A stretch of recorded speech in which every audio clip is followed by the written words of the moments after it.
FA컵 32강 프레스턴전에서 손흥민은 멀티골을 폭발시키면서 다시 한번 클래스를 증명했습니다. 역시 그동안은 이상한 전술에 희생되어 왔다는 듯이 제대로 볼 배급이 이루어지자마자 2개의 원더골을 장렬시키면서 작년 득점왕의 실력을 보여줬습니다. 거기다 6개월 단기 임대로 온 단주마는 데뷔전에서 데뷔골을 넣으면서 토트넘은 3대0 완승을 거뒀습니다. 케인이 질병으로 빠진 상황에도 손흥민이 팀의 핵심 역할을 잘 해내면서 매우 시원한 경기를 펼쳤죠. 그런데 이번 경기를 하기 전에 영국의 다수 매체들은 손흥민이 벤치로 갈 것이라고 했고 대신 히샬리송이 선발로 나와 케인을 대체할 거라고 예상했는데요. 막상 히샬리송은 선발은커녕 벤치에도 앉지 못했습니다.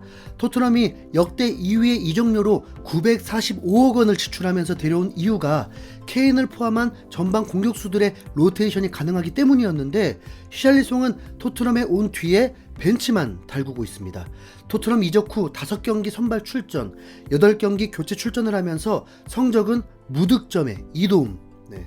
매 시즌 2자릿수 득점이 가능한 수준급의 공격수라는 평가와 다르게 여전히 리그 데뷔골을 넣지 못하는 심각한 상황에 놓여 있습니다. 심지어 손흥민이 안아골절을 당해서 출전이 힘들어진 상황에서조차 히샬리송은 도움이 되지 못했죠. 월드컵에서 햄스트링 부상을 당하고도 8강전 출전을 강행하면서 한 달하고도 2주 이상이 지나도록 회복하지 못하고 있기 때문입니다. 브라질 국민들 입장에서 보면 이만한 애국자가 없습니다. 조별리그에서 3경기 3골도 모자라서 부상을 안고도 경기에 뛰면서 국가를 위해 최선을 다했으니까요. 그런데 토트넘 팬들의 입장에서는 은돔벨레의 악몽이 떠오르면서 최악의 시나리오가 그려지고 있습니다. 작년 여름에 토트넘에 이적해서 반년 정도의 기간 동안 5개월이 부상. 와포드와 에버튼에서 5년을 뛰면서 히샬리송이 결정한 경기보다 토트넘에서 반년 동안 빠진 경기가 이제 더 많아지려고 합니다. 에버튼에서는 4시즌 동안 평균 33.75경기를 소화하면서 거의 부상이 없었습니다. 평균 득점도 10.75골로 한 시즌을 빼고 2자릿수 득점을 했고 부상 없이 꾸준히 활약을 하는 분명 훌륭한 선수가 맞았습니다. 그러다 보니 에버튼 시절과는 달라진 히샬리송의 변화에 대해서 걱정을 안 할 수가 없는데요. 잘 다치지도 않던 히샬리송은 왜 토트넘에 오자마자 부상에 시달리는 유리몸이 된 걸까요? 정확한 이유는 알 수 없지만 콘테 감독의 지옥 훈련이 원인이라는 의견도 있습니다. 다른 팀에서는 안 다치다가 토트넘에 오자마자 다치게 된 건 팀의 훈련 차이 때문이라는 거죠. 언뜻 듣기에는 일리가 있습니다. 콘테의 훈련은 선수들 사이에서도 빡세기로 유명하기도 하고요. 악명 높은 체력 훈련을 한국 투어 때 직접 목격하면서 실제로 놀라기도 했습니다. 히샬리송도 이적하자마자 한국 투어에 같이 참여하면서 콘테의 지옥 훈련을 경험했죠. 그때 육체를 극한으로 밀어붙여서 히샬리송의 몸에 무리가 가면서 부상 위험이 높아진 걸지도 모릅니다. 그런데 히샬리송을 제외하고 지난 여름에 새로 영입된 선수들 모두 아무런 문제가 없습니다. 이런 말을 하기는 좀 그렇지만 차라리 다쳤으면 좋겠다는 페리시치는 꾸역꾸역 매번 선발로 나오고 있죠. 심지어 나이가 히샬리송보다 8살이나 많은 노장인데도요. 비수마, 스펜스, 포스터 등 이적 동기생들도 출전 횟수는 적지만 부상에 시달리지는 않습니다.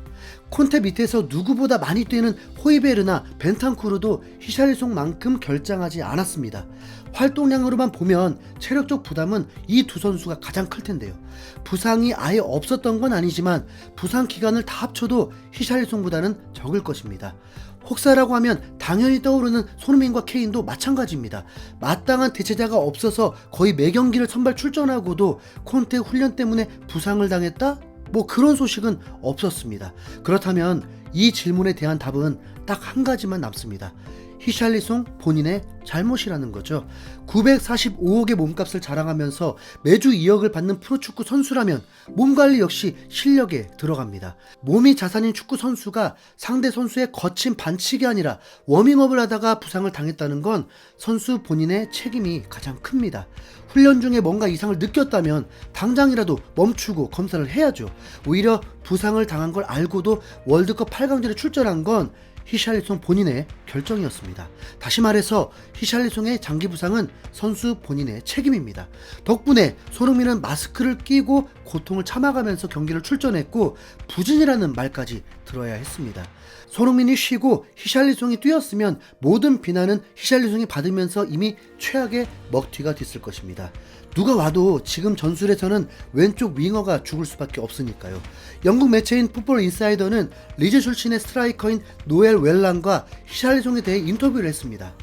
웰란은 히샬리송의 장기 결장에 대해서 토트넘이 945억을 들여서 히샬리송을 영입했을 때는 이렇게 부상에 시달릴 거라고 생각하지는 않았을 것이다 라면서 리그 13경기에 출전해 무득점에 그친 히샬리송에 대해 비판했습니다.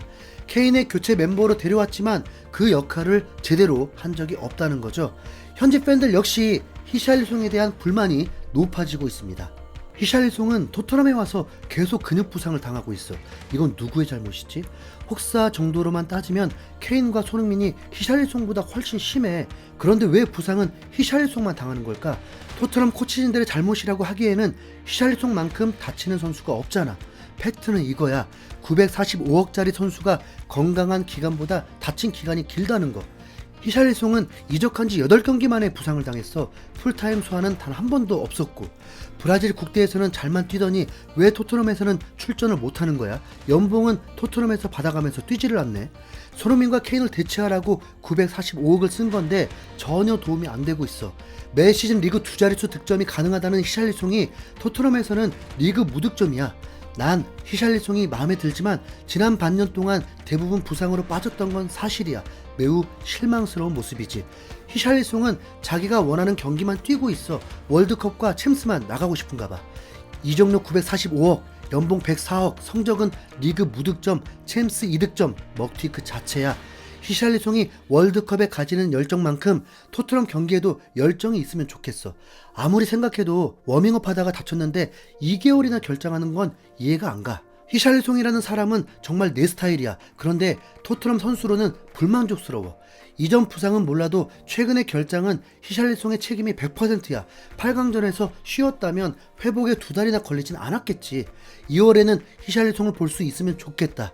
얘가 토트넘 선수였는지도 가물가물해. 손흥민도 부상의 위험을 무릅쓰고 마스크를 착용하고 월드컵에 출전했지만 그 이후에 토트넘에 돌아와서도 같은 모습으로 헌신했습니다. 하지만 히샬리송은 월드컵 이후 아직도 부상에서 헤어나오지 못하고 지난 프레스턴전에서 빠졌죠. 스텔린이 수도코치의 인터뷰처럼 히샬리송의 결장이 심각하지 않기를 정말 간절히 바랄 뿐입니다. 2월부터는 진짜 좀 나와야죠. 은돈벨레급 먹튀가 되지 않으려면요. 리그, 챔스, FA컵까지 고된 일정에 히샬리송이 손흥민의 부담을 덜어주면서 서로 윈윈할 수 있기를 기대합니다. 이상 흰수염고래였습니다.